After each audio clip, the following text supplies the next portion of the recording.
मैं हूं मोहम्मद वसीम तालिब हुसैन और आप देख रहे हैं हक चैनल। आइए नजर डालते हैं अब तक की नई खबर पर। फैसलाबाद में फैक्ट्री वर्कर्स ने नमाज के लिए टाइम ना देने पर एहतजाज कर दिया। अस्सलाम वालेकुम जी, मैं आज एक छोटा सा मसला है हमारा। हम यहाँ पे फैसलाबाद के पास एक जुमरा के नजदीक एक फैक्ट्री है टाइम्स सरामिक्स के नाम से। तो चाइनीज कंपनी है और ये यहाँ पे टाइल्स बननी है, सरामिक्स टाइल जो होती है ना वो बनती है। तो यहाँ पे तकरीबन 200 से 300 वर्कर्स जो है ना वो काम कर रहे हैं और हमारा यहाँ पे 12 घंटे की ड्यूटी है। और मसला ये है कि यहाँ पे नमाज के लिए 1 मिनट भी नहीं दिया जाता। एज अ मुस्लिम अगर हम देखें तो हमें हमारे मुल्क में अगर इस चीज की इजाजत नहीं है तो हम किसी और मुल्क में जाके क्या कर सकते हैं। हम रोजाना कहते हैं कि बर्मा में ये जुल्म हो रहे हैं, फलां मुल्क में ये जुल्म हो रहे हैं, फलां मुल्क में ये जुल्म हो रहे हैं। अगर हमारा मुस्लिम कंट्री जो एक पाकिस्तान ला इलाहा इल्लल्लाह मोहम्मद रसूलुल्लाह की बिना पे बना था, उस कंट्री में उस मुल्क में हमें इस चीज की इजाजत नहीं है, आजादी नहीं है, तो हम किसी और जगह पे जाके क्या कह सकते हैं। तो हमारी एक सबसे एक छोटी सी इल्तमास है पैमाने बाला से कि इस चीज को जो है वो इसके बारे में नजरसानी की जाए।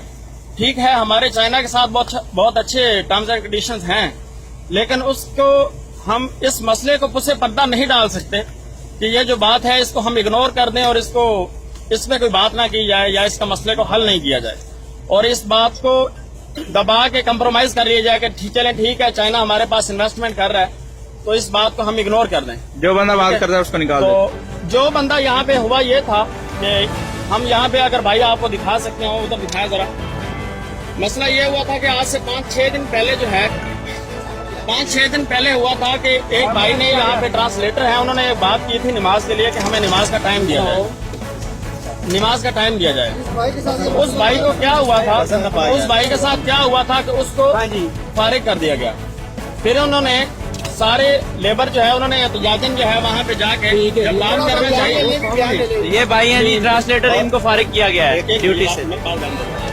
हुआ ये था उस भाई को फारिग नहीं किया, उसको सिर्फ इस वजह से एक अच्छा कार्ड प्ले किया, उसको बोला कि आपको ऑफिस में लगाना है, ठीक है, इस वजह से आपको वहाँ से निकाले, ठीक है। एक दिन उससे ड्यूटी करवाई और दूसरे दिन जो है उसको जो है उसकी ड्यूटी से फारिग कर दिया गया, ठीक है।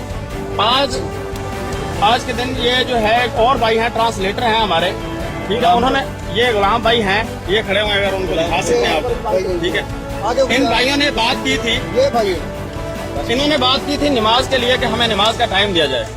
तो हुआ ये है कि इस भाई को बड़े पोलाइटली उन्होंने दफ्तर में बुलाया, दफ्तर में बुला के क्या आपको ऑफिस में बुलाया जा रहा है। वहाँ पे उसके 4 दिन 5 दिन जितने भी लगे थे उसको उसकी क्लियरेंस करके उसके पैसे उसके हाथ में दबा दिया, साथ में 2 गार्ड बेच के उसको कहा गया कि इसको गेट से जो है ना वो बाहर कर दिया जाए। तो मसला सर ये है कि हम ये चाहते हैं कि इस बात को इग्नोर नहीं किया जाए, इसका कोई ना कोई हल निकाला जाए। और ये जितने भी भाई ये वीडियो देखेंगे, मेरी उनसे बड़ी हम्बली रिक्वेस्ट है कि इस वीडियो को जितना ज्यादा से ज्यादा आप फॉरवर्ड कर सकते हैं अपने फेसबुक पे, इंस्टाग्राम पे, ट्विटर पे, जितने आपके अकाउंट्स हैं उन सब में जो है ना इसको ज्यादा से ज्यादा फॉरवर्ड कीजिए कि ये आवाज जो है हमारी पैमाने बाला तक जाए और इसका कोई ना कोई हल हो जाए। अभी तक के लिए सिर्फ इतना ही। मजीद अपडेट्स जानने के लिए देखते रहिए हक चैनल। सच है जहां हक है वहां।